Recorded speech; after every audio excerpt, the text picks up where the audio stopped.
चातुर्मासातील महत्त्वाचा मानला गेलेला श्रावण मास सुरू आहे। श्रावणातील व्रते सण यांना केवळ धार्मिक सांस्कृतिक महात्मा आहे असे नाही, तर आरोग्य तसेच निसर्गाच्या दृष्टीनेही तितकेच महत्त्व आहे। हे सण साजरे करण्यामागे तशाच पद्धतीने व्रताचरणामागे विशेष भूमिका आपल्या पूर्वजांची असलेली पाहायला मिळते।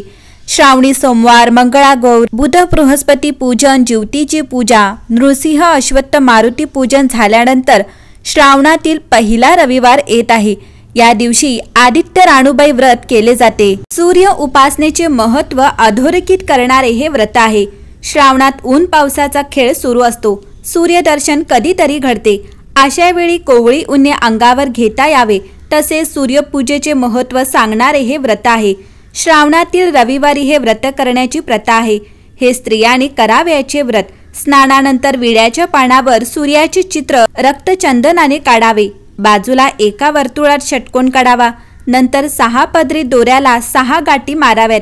सूर्यचित्र, षटकोन आणि 6 गाठी मारलेला 6 पदरी दोरा या सर्वांची एकत्रित पूजा करावी असा व्रतविधी सांगण्यात आला आहे। राणूबाई ही सूर्याची पत्नी।